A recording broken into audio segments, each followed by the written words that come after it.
तन्नू जी, श्री श्री हरिवंश।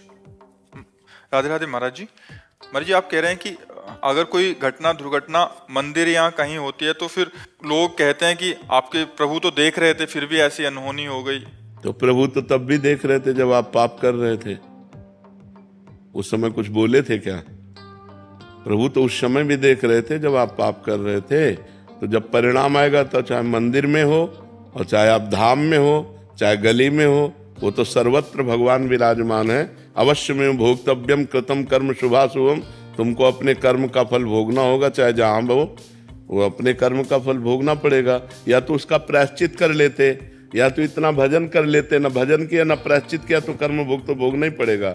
ये कृपा कहो कि मंदिर और धाम आदि में जो कष्ट मिलता है, जहाँ बहुत मिलना चाहिए वहाँ थोड़े से काम चल जाता है। अगर मृत्यु भी हो गई तो मंगल हो जाता है। तो ये भगवान की कृपा कहो कि भगवान के धाम या भगवान के रास्ते पे यदि हमारी मृत्यु होती तो मंगल हो जाएगा। वैसे तो होना ही है। तो अवश्य जो मिनट जो सेकंड जहाँ आपको मरना है वहीं मरना है। जो मिनट जो सेकंड जिस समय तुम्हारे शरीर को दंड मिलना है वही मिलना है। ये पहले से निश्चित हो चुका है। भगवान क्यों बचाएंगे? आपने भगवान को पुकारा क्या? आपने भगवान का भजन किया क्या? आपने भगवान की आराधना की क्या? क्यों बचाएंगे?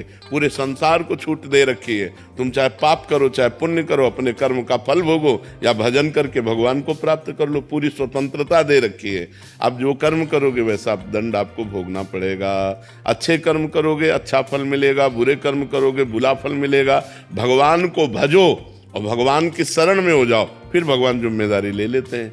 अब ऐसे थोड़ी है, ऐसे तो पूरे सबको छूट है। देखो भगवान बहुत बड़े हैं, बहुत गंभीर हैं, अगाध समुद्र हैं। आपको आपका जीवन दे दिया, आपको बुद्धि दे दी, आपको कर्म क्षेत्र दे दिया। अब आप क्या कर्म करते हैं आपके ऊपर है। जैसे बाप ने आपको बीज दे दिए 50 प्रकार के और खेती दे दी। अब आप बम्बूल बोओगे तो दाग छुआरा थोड़ी खाओगे। आप बम्बूल बोओगे तो कांटे लगेंगे आपको। तो आप इस कर्म क्षेत्र में पाप कर्म कर रहे हैं। मुर्गा मुर्गी खाना, भ्रूण हत्या करना, पाप आचरण करना, व्यभिचार करना, और जब इनका फल आएगा तब कहोगे देखो बहुत अच्छा आदमी था और उसको ये दंड मिला। आज अच्छा है लेकिन कल उसने पाप कर्म किए तो उसको भोगना पड़ेगा कि नहीं भोगना पड़ेगा? तुम कल को नहीं जानते हो, भगवान कल को भी जानते हो, आगे आने वाले कल को भी जानते हो, वर्तमान को भी जानते हैं। तो इसलिए जो हो रहा है वो अवश्य होगा, जो नहीं होना है वो कदापि नहीं होगा। हम अपने आचरणों को सुधारें, आगे हमारा जो समय आने वाला है वो मंगलमय हो जाएगा। यदि हम आज भजन करेंगे, आज पापाचरण त्याग कर देंगे तो कल हमारा बहुत अच्छा रहेगा। और अगर हम भगवान से नहीं जुड़ेंगे, पापाचरण करेंगे तो आज भी दुखमय है और कल और दुखमय होगा। ये पक्की बात समझ लो।